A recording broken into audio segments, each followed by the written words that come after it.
sex parties.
Existing users.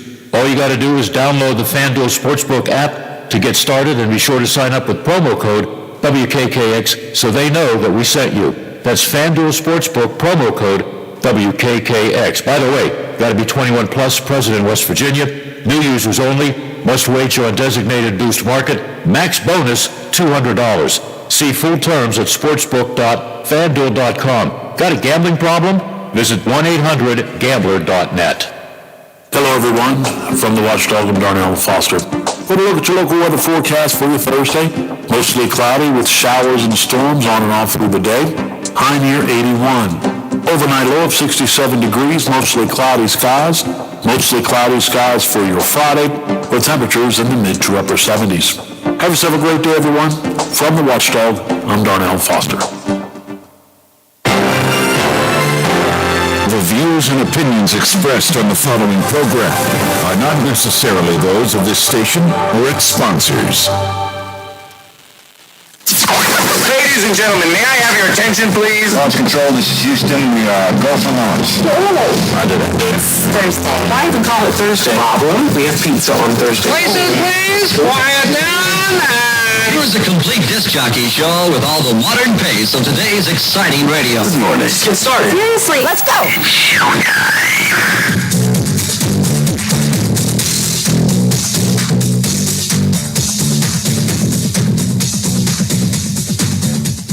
News, information, conversation, controversy, and fun.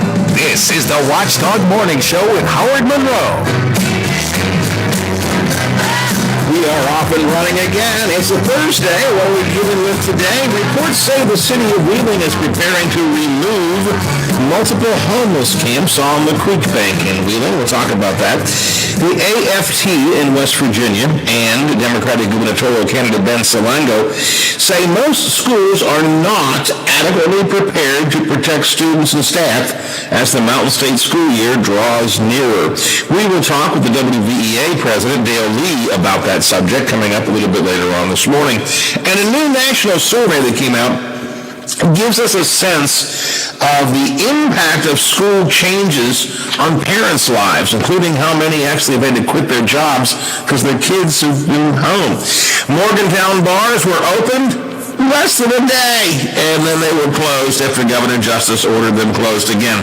The governor defends his policy reversal on football in orange color-coded counties. How many ads do we see during a typical televised football game? I'll talk about that. And on the subject of ads, do political advertisements really change anybody's mind? Got a report and a survey about that.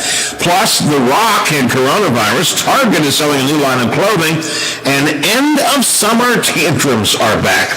All of this coming up from me to you here on the Watchdog Morning Show. Something on your mind you want to share with me, you know what to do. 304-214-1600. 304-214-1600. The Watchdog Radio Network text line. Happy to get you on the line. From time to time, we'll have some time. You can use the CityNet hotline at 304-232-8255. 304-232-TALK. Feel free to use that as the mood strikes you. We're looking for sporadic rain showers during the day today. Possible thunderstorms coming up this afternoon. I forgot to check the temperature. I guess I should do that real quick right now, right here. 68 degrees at the Wheeling, Ohio County Airport, 66 degrees here at my home studio, and 68 degrees at the Robinson Auto Group Studios, downtown Wheeling, in the heart of the Ohio Valley. Welcome to those of you watching us on Facebook Live video and also on our YouTube channel. Happy to have you do that. Brother Biff, I just got a note saying that our Facebook audio is really, really hot, so when you have a chance, maybe you can run into the other room and see if you can nudge that down a bit. Or not, as the case may be, but I just got a text. Yeah, I mean, I'll see what I can do, but... Yeah, I know. It's I don't know. It's like throwing darts at a wall. Right. I mean, I don't know, but I'll see.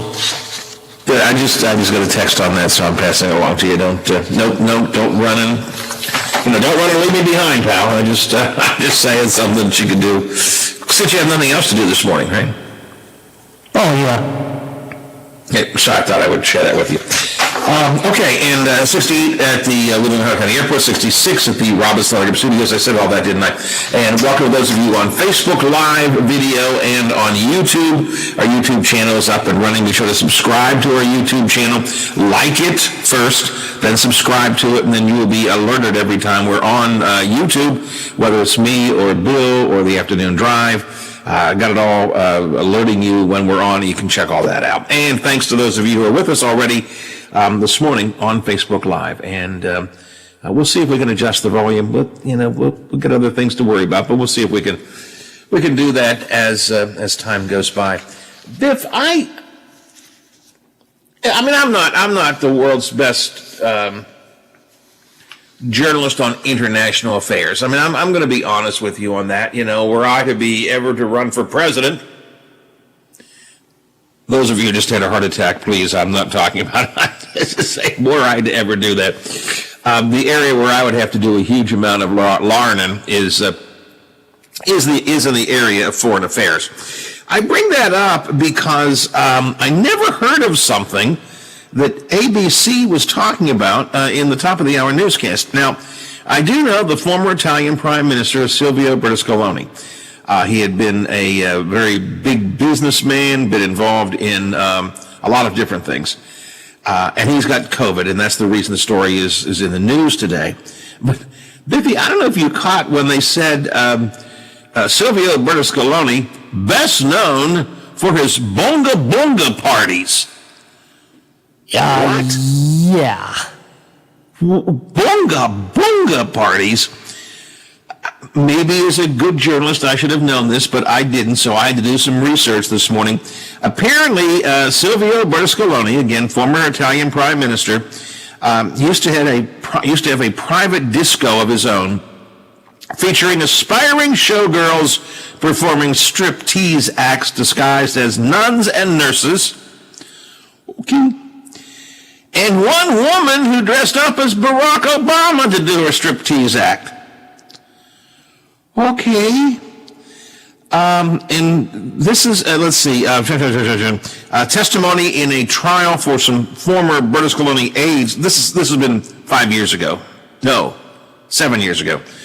Testimony at the trial for 3 former Berlusconi aides accused with procuring her for sex and other women for prostitution confirms a sexually charged atmosphere at what were called the bunga bunga parties.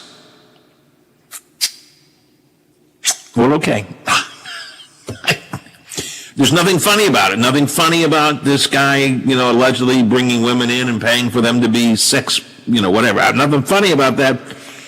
But I never heard of bunga bunga parties. Bunga bunga party. Hey, can you picture that? Hey, you want to go to the bunga bunga party tonight? Yeah, there's Berlusconi's got one down at the disco. Yeah, let's go to the bunga bunga parties. You know who I want to see? I want to see the stripper dressed up like Obama. What? Biffy, there's a world out there that I don't understand. And that could be a good thing. I guess so. It's a whole world that is absolutely, totally bizarre to me, unknown to me, incomprehensible to me. Bunga bunga parties where there's strippers dressed up like Barack Obama. I want to stress this bunga bunga story is from 2013. The story today is that Berlusconi has COVID. But yikes.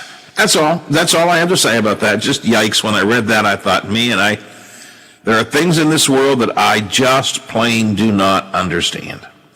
And that clearly is one of them. Here's something else I don't understand. Why people will pay for certain things, Biffy.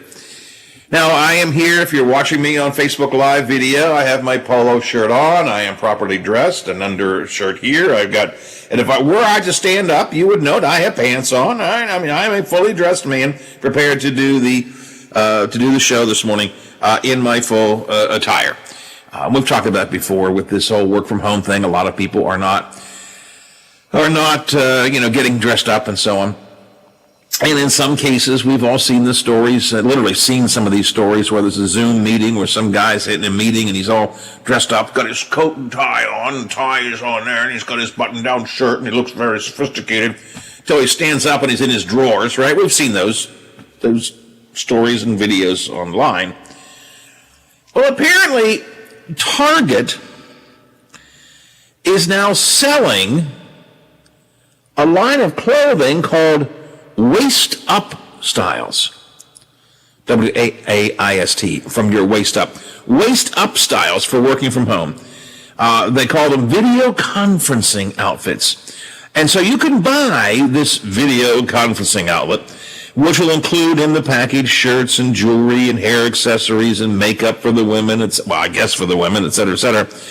So you can buy this whole package of video conferencing outfits, the entire outfit all together, but no pants. And here's my question. If that's the way you want to go, why don't you just go buy a shirt and not buy any pants? Do you have to buy an outfit? The video conferencing outfit has no pants. Well, I mean, I guess if I open my closet door here at the home studios, or at home, not in the studio, I would have waist-up outfits. They're called my shirts. And then on the other side of my cupboard, I have the waist-down outfits, which are called my pants. But you know what? I haven't seen the price of this. I tried to look it up, but I couldn't find the price. I will bet you that it's going to cost you more money to buy an outfit without pants because it's the video conferencing outfit than it is to buy an outfit and just not buy any pants.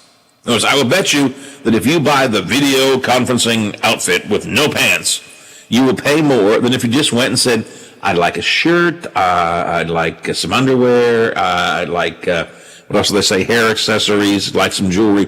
I'd like all of that stuff. How much is that? Well, if you buy them individually, sir, it's going to cost you $74.92. Okay.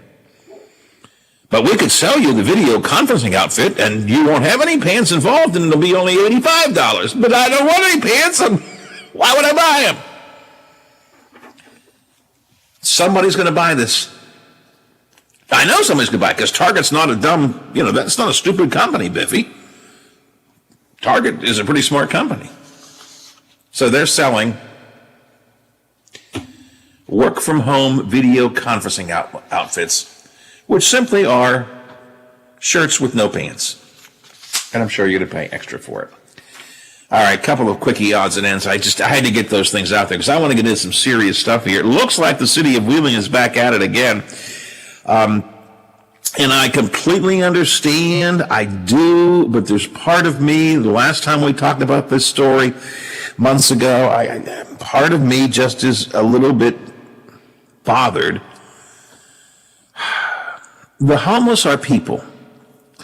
Now, they may be, in some cases, bad people, but there are bad people in all walks of life. They may be drug addicts, but there are drug addicts in all walks of life. There are drug addicts who are accountants and bank officers and lawyers and talk show hosts. So, but among the homeless, there are bad people as well. And they're causing problems at these homeless camps on Wheeling Creek. And once again, apparently, according to a story from DK, the city of Wheeling is going to remove the homeless camps. I'll share the details with you coming up in a minute. And the bottom line is, I do understand the frustration, the concerns, and some of the facts I'll lay out for you here in a minute or two are egregious and are concerning. But somewhere along the way, what do we do about this? What do we do about the problem of the homeless? Please don't text me, don't call me, well, you know what, just tell them to go get a job. That's not the answer. Many of these people have mental issues, substance abuse issues. There's reasons that they're living on the creek bank. There are some people who choose to, but as a general rule, Biffy, not too many people wake up one day and say, you know what? I think I'd like to be homeless and go live on the creek bank. That's not a decision that you normally make. No, and that doesn't. Some circumstances.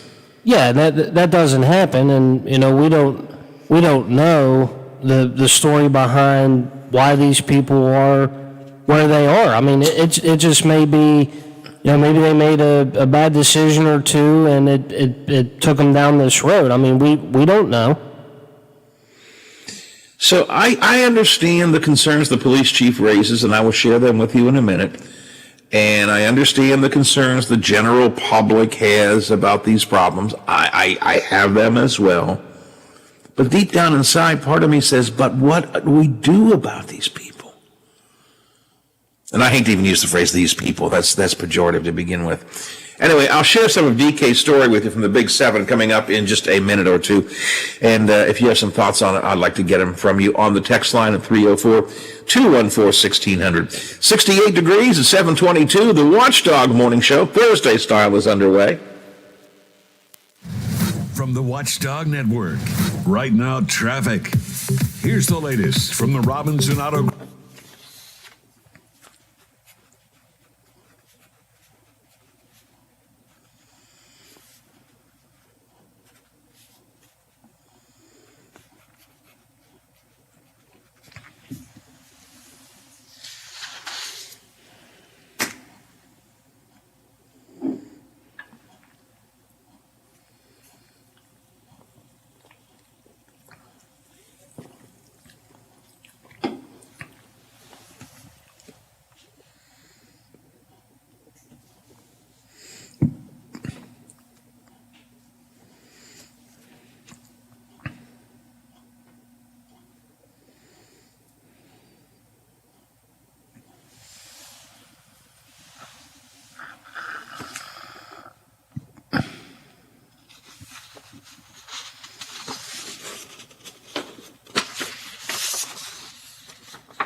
Are you looking for a pet sitter or dog boarding options? If so, call Dirty Paws, Wheeling's newest pet care service, providing the Ohio Valley with everyone's pet care needs. Check us out on Facebook at Dirty Paws WHG or call 304-639-7754. Hello, everyone. From the Watchdog, I'm Darnell Foster. With a look at your local weather forecast for your Thursday. Mostly cloudy with showers and storms on and off through the day. High near 81. Overnight low of 67 degrees, mostly cloudy skies. Mostly cloudy skies for your Friday, with temperatures in the mid to upper 70s. Have yourself a great day, everyone. From the Watchdog, I'm Darnell Foster. Hi, this is Chris Lawrence from the Metro News News Team. I have all the important regional news throughout the morning right here on the Watchdog Morning Show with Howard Monroe. Listen and stay informed right here.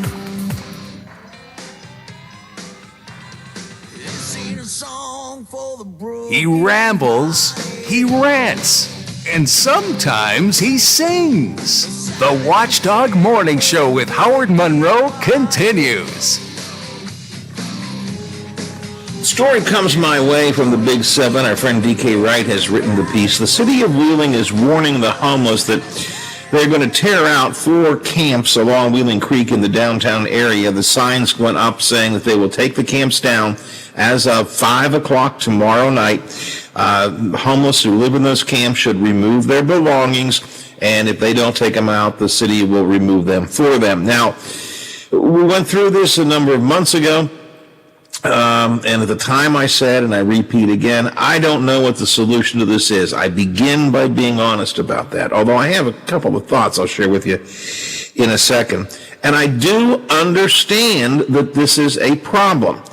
From DK's story, Police Chief Sean Schwartzweger said the 4 camps were the site of 15 overdoses, some of them were fatal, 7 domestic batteries, 3 large fires, 3 sexual assaults, 1 indecent exposure just over the past several months.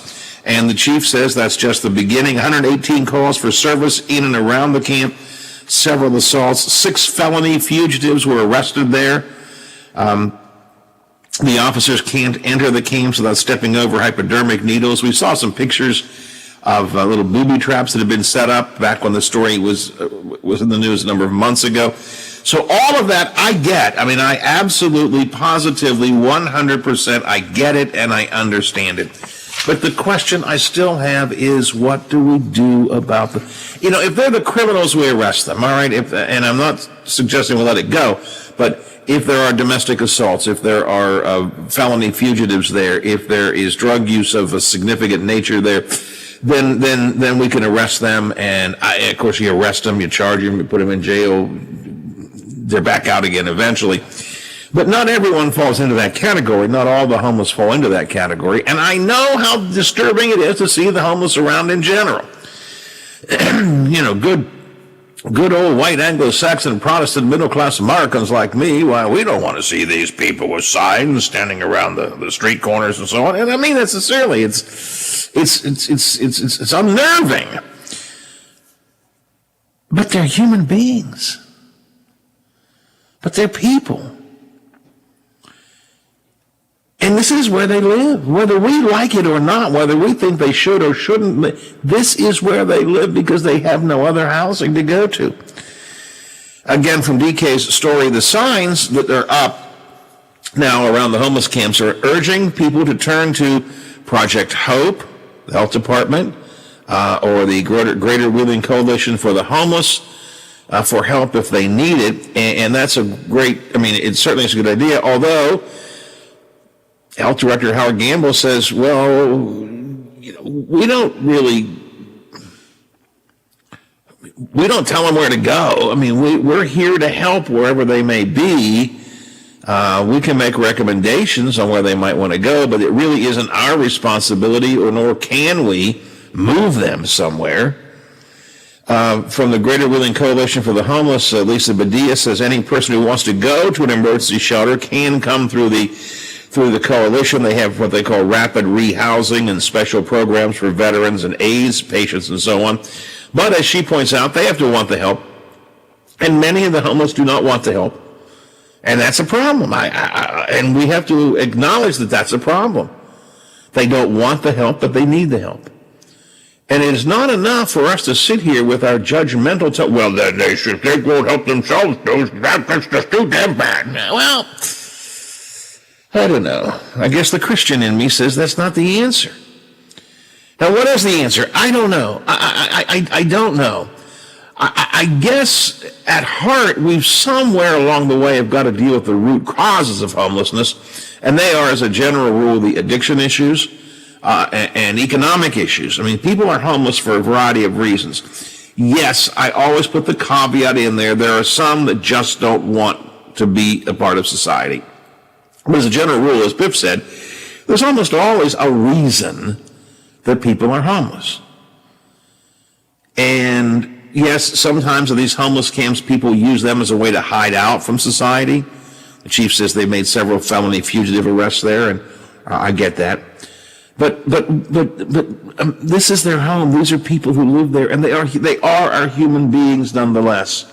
They are our human beings. They are human beings nonetheless. And to simply say, well, if they don't want the help too damn bad, that's not the answer either. That's not the answer either. So I guess the ultimate answer is dealing with root causes, dealing with addiction issues, dealing with the drug issue at the deepest level, dealing with economic issues, providing better economic opportunities for everybody. I guess that's part of that is the overall issue. In the meantime, if the city of Wheeling feels, and clearly they do, and we talked with the mayor last time about this, and we talked with City Manager Bob Herron about this, and we talked to the police chief about this months ago when the last time they moved some homeless out. If they are concerned that these homeless camps are dangerous, again, I do not disagree, then should not the city begin to redirect some of its resources to doing something to help them? To deal with some of the ongoing problems, to find better opportunities for them. And I'm not suggesting they haven't done anything, but it seems to me they could do some more. Chief Schwarzenegger says, and I quote from the DK story, "I root for them. I want them to find jobs and get safe housing, but we can't sit by and allow these conditions to become any more pervasive." It's kind of where I'm at as well. I root for them. I want them to find jobs, get safe housing. But somebody somewhere's going to step up and become even more. If we are going to become aggressive in removing the places they live, then we've got to become aggressive in finding them other places to live and in finding ways to deal with their basic root causes. Just as Jesus said, the poor will always be with us, the homeless will always be with us, I suspect, Biff. But we can certainly do a better job than what we're doing. And maybe the first thing that all of us as individuals should do is simply stop hardening our hearts to these folks. Maybe we should stop getting irritated because they're standing on street corners and holding up signs. Maybe we should stop feeling threatened when we walk down a street near the creek banks and we see these people. And I feel it, don't get me wrong, I do it and I feel it as well. Maybe we should begin to look at them as people, as human beings. And if we have a serious problem, which it sounds as if we do from the numbers the chief is talking about here, we have to deal with those problems. But as with all kinds of crime, driving problems out of one area only pushes them into another area. Over the years, there's frequently been crackdowns, Biffy, on crime in certain sections of the city. For example, we have to get the drug dealers out of East Wheeling, and they go somewhere else because it's like whack-a-mole. Until you deal with the root problems, you're just pushing the problems around. So they take these camps down. And again, this is now the second time, at least I think it's only the second time. This is now the second time City of Wheeling has had to go and literally physically remove these people from their homes. And it is their homes, whether we want to believe it or not, it's their homes. So this is the second time they had to go and physically remove them from their homes for perhaps legitimate reasons. How much longer do we keep on doing that? How many more times do we keep on doing that? When do we begin to say we can't just keep uprooting people and moving them on? We've got to be more aggressive than that. And I know I'll probably get some texts and I'll probably get some calls and I will probably hear from some folks at City Hall saying we're doing a lot more than you understand, Howard. And that's probably true. That's probably true. But we can't just keep uprooting people and moving them on. We can't just keep saying, well, that's, if you pull a weed out of your flower garden and the weed is gone, but if you don't get the seeds, what happens? The weeds come back. No, I'm not a gardener. I think that's right. I think that's a good analogy. It's not enough just to say, we've got to get you out. We're going to move you off the creek bank because they're going to go somewhere. So what do we, and how do we deal with this? Don't have answers. I do not have answers. I do not have answers. But I must say it bothers me. And I'm not saying they shouldn't move them. I understand it.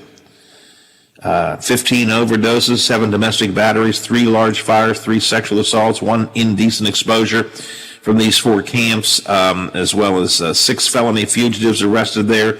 A lot of drug activity, hypodermic needles. And again, as I mentioned, we saw the last time this story was a story, we saw that some of these folks actually put booby traps there, like jungle booby traps. So if police or others come through, the boards with nails would come up and perhaps get them. So it's dangerous. It's bad. We're going to deal with it. I don't quarrel with that. I do not quarrel with that. I simply ask, what do we do next? What's next? What's next? We move them out. We take their homes. We send them off. What's next? 7:38, 22 till the hour here on the Watchdog Morning Show. We're going to shift gears and talk about the weather. Zach's by in a minute or two for that. Got some thoughts on advertising. Do political advertisements ever persuade anybody to change their mind? Actually, a survey on that I'll share with you. And how much, you might be surprised, Biff, at how much advertising we actually watch if we watch an NFL game on television. I've got some numbers I want to share with you. Plus, coming up a little bit later on, Dale Lee from the WVEA will join us. Both of our teachers' unions and Democratic gubernatorial candidate Ben Salango yesterday were raising questions about whether or not the governor has done enough, the education community across the state has done enough to prepare for safe return to schools. We'll talk to Dale about that coming up in a bit. We'll talk about Ohio Valley headlines right now. The WTRF Channel 7 News Update is brought to you by Thomas Auto Centers.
The Pirates will wear number 21 in honor of Roberto Clemente. He's back. Todd Reardon, fired last week by the Washington Capitals as head coach, rehired by the Penguins as an assistant coach with Mike Vellucci, who was the head coach at Wilkes-Barre. By the way, Reardon was an assistant coach with the Penguins from 2010 to 2014. He will oversee the Penguins' team defense. Steelers play-by-play announcer Bill Hillgrove has been suspended for the first 2 games of the 2020 campaign following a June arrest for DUI. Hillgrove has been the Steelers play-by-play voice since 1994. And another NFL note, waived by Jacksonville just 72 hours ago, running back Leonard Fournette has signed with the Tampa Bay Buccaneers. It's a 1-year deal, $3.5 million with incentives. I'm Bill DeFabio, and we are the Watchdog. You can now watch the Legislative Watchdogs every Wednesday morning from 9 to 10 a.m. on Facebook Live. Talk radio taken to the next level. Only on the Watchdog. Give us a call and tell us what you're thinking. Locally, 304-214-1600. Out of the area, toll free, 866-514-1600 or 304-232-TALK. Miss a part of the show? Want to hear a segment again? Check out our podcast page at watchdognetwork.com. The Watchdog Morning Show with Howard Monroe continues. Governor Justice this week, you'll remember, had suggested that even though some counties in the orange color coding were not supposed to play football this weekend because of his own requirements for the color coding stipulations, the governor said, well, maybe we'll figure something out. We'll find a way to let them play anyway. And, of course, the 3 counties that were involved all said, thank you, Governor, but no, we're not going to modify the rules just for us. The governor couldn't let that go, so yesterday at his press conference, he was defending himself and saying that these counties, they just missed an opportunity. They just missed it. It's their fault. They don't understand what I was trying to do to help them out. We'll talk about that coming up in just a bit here on the Watchdog Morning Show. But first, let's talk about what seems to be a rainy day today with Zach from the Big 7. Good morning, Zach. Well, good morning, Howard. How are you today? I am well. I think it's looking a little dreary outside, though, this morning. Yep, we're certainly noticing some showery activity. It looks like the main stretch of I-70 all the way from Columbus up until Wheeling is seeing some form of rain, whether it's just a light sprinkle or some heavier rain out into Cambridge, and then heading west into Hebron. Is that the correct pronunciation? Hebron? Hebron, yeah, I think so, yeah. Hebron, okay, and then into Zanesville. Looks like some heavier rain to kick things off this morning, and it's also a little warm and noticeably sticky. We're seeing out-the-door temperatures right now at the Wheeling, Ohio County Airport are 68, and dew points are right around 66. It's certainly a muggy start to the day. And it's not going to get a whole lot better, right, during the day? Nope, I'm expecting similar conditions to what we saw yesterday, a rinse-and-repeat type forecast. Expected highs back into the upper 70s and low 80s. Sporadic rain showers off and on throughout the day, and then again a chance for some isolated thunderstorms into your afternoon. We're in a marginal risk for severe weather, 1 out of 5 on the severe weather scale.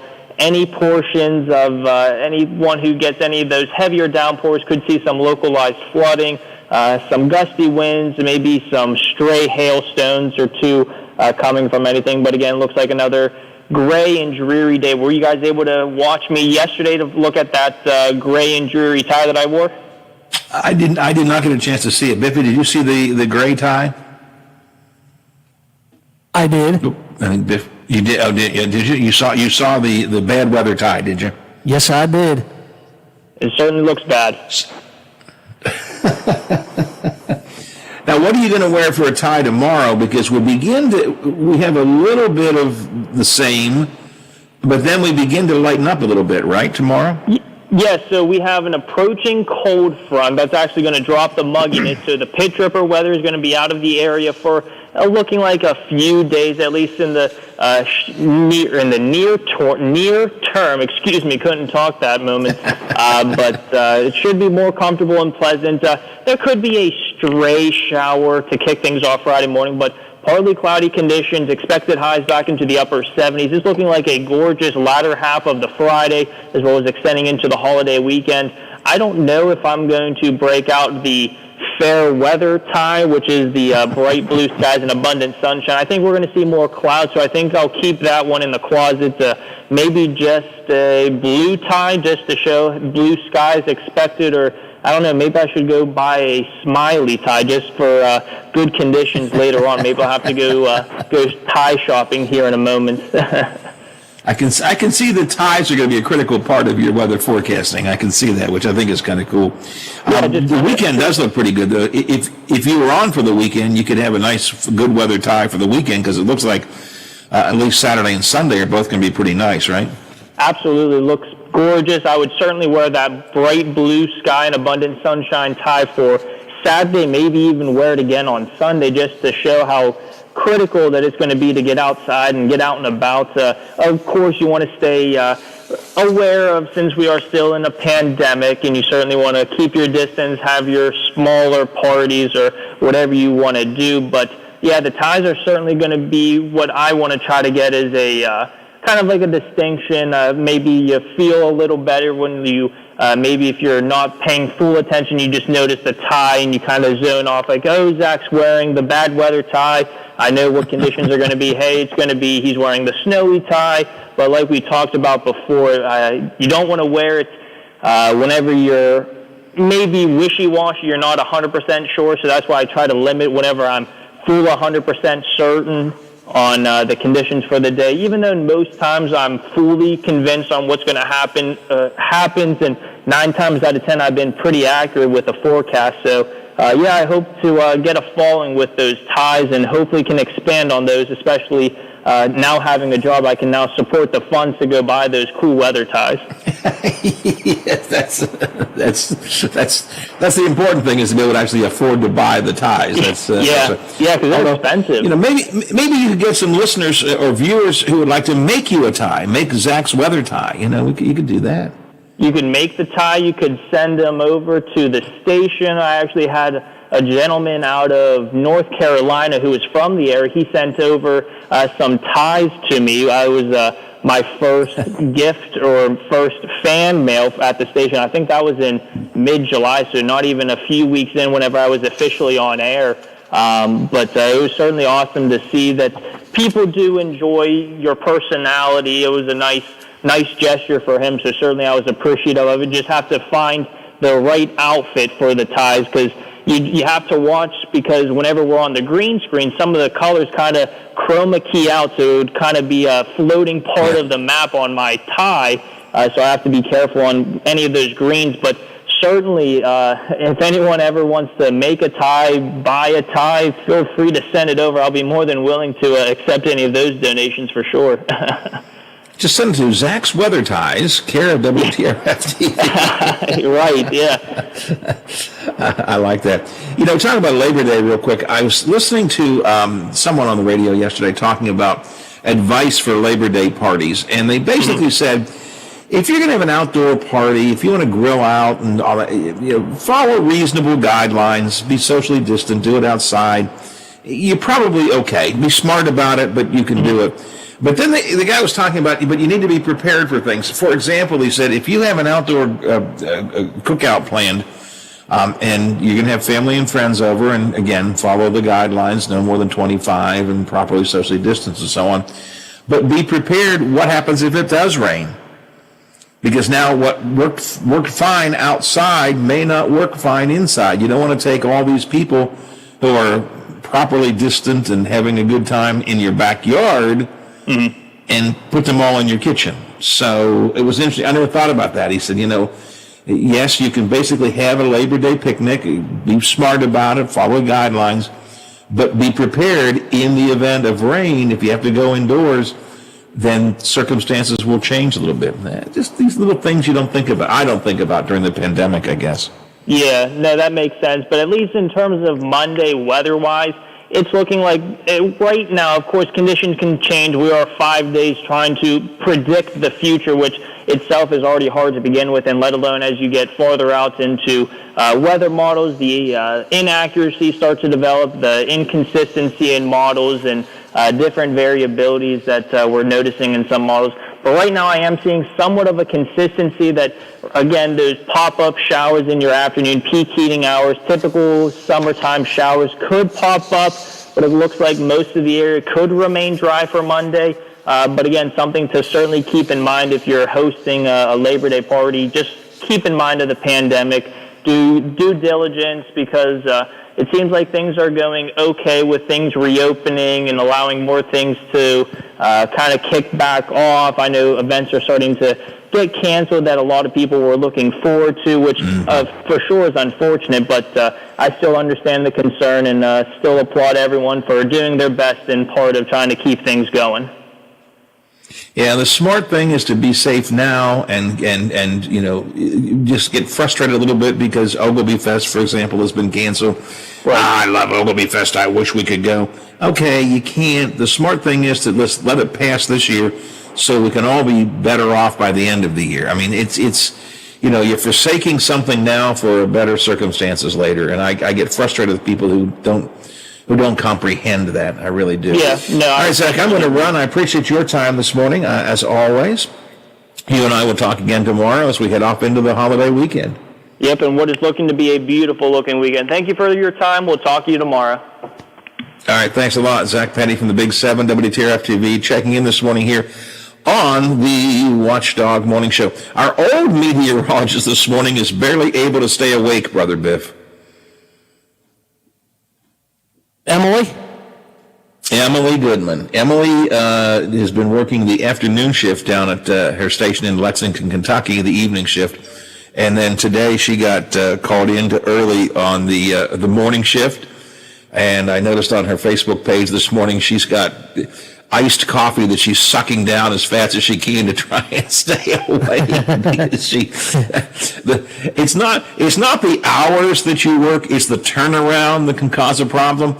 Everybody eventually, if you work the early morning shifts, sort of a late early morning for you and I, early morning for people like Zach and Emily when she was here, where they get up at 2:30, 3 o'clock and get to work at 3. You get used to that. After a while, you get used to it. You get used to going to bed. The real problem is when suddenly you're working the night shift and then they tell you, now you got to come in the morning. It's like, I get done at 11. I got to be there at 3. Oh, boy. So I referencing our old friend Emily Goodman, she said, drinking iced coffee this morning and trying her best to stay awake during the morning weather down in Lexington. Actually, I noted on Facebook, on Emily's Facebook page, one of our listeners posted, will it take you 3 days to drink that coffee like it did when you were in Wheeling? So we don't let her forget. We don't let her forget, Biff, what's happening up here. No, we don't. All right, 6 before the hour here on the Watchdog Morning Show. By now, you've probably heard about FanDuel Sportsbook's world-class sports betting app.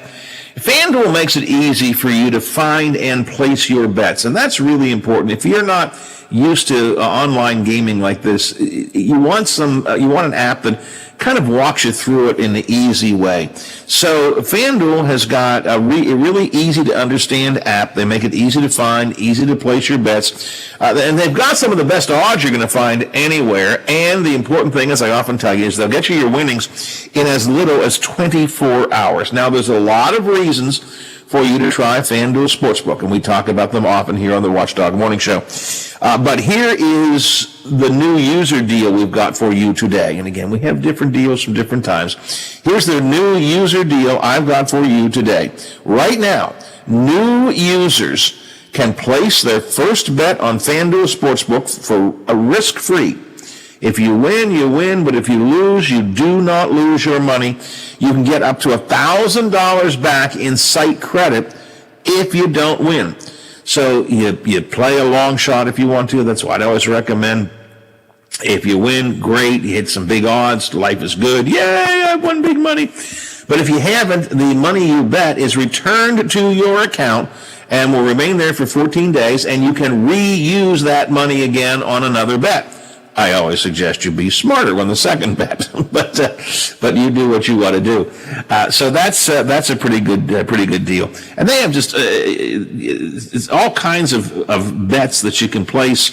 Some straight bets, some prop bets. I'm finally got a listing here. They've got what do we got here?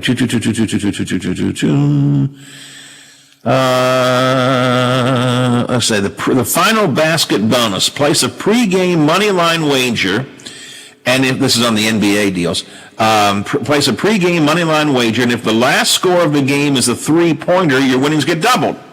So you can bet into that if you would like to online. Or let's see here, the Road to 55 bonus. Place a preseason $55 or more futures wager on any team to win the Super Bowl. Get a $5 bonus for each regular season game they win. How about that? So you pick the winner, and then if that winner wins, you get money on each of the games as well. You can just see what I'm doing here. There's a huge amount of options you can play, all kinds of odds, all kinds of bets. Have some fun with it, because having fun is what this really is all about. See for yourself why FanDuel is the number one sportsbook app. Download the FanDuel Sportsbook app to get started. Sign on with my name as the promo code, Monroe, MONROE, so they know that we sent you here on the Watchdog Morning Show. And take advantage of the deal that we've got right now. New users, place your first bet, risk-free, up to $1,000. Pretty good deal there. I must remind you, you must be 21 years of age or older.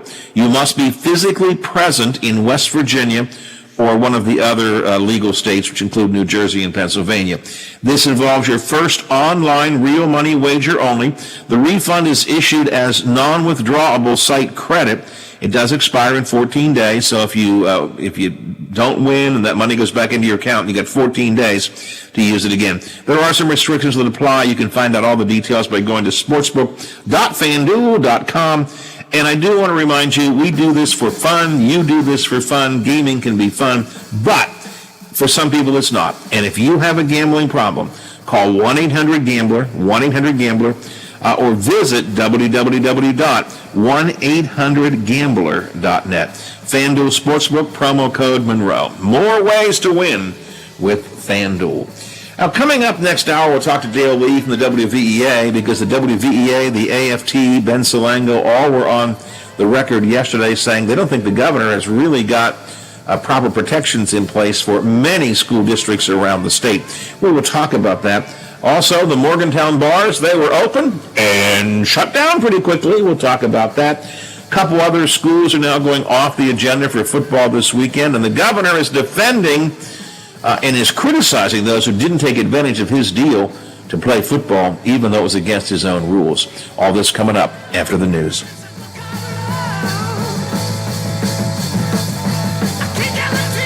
The Watchdog is FM 98.1, AM 1600 WKKX Wheeling, FM 97.7, AM 1370 WVLY Moundsville.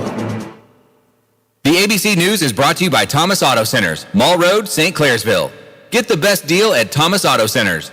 I'm Sherry Preston. Could a COVID-19 vaccine be ready? Biffy, we will call Dale Lee about 8:15, okay?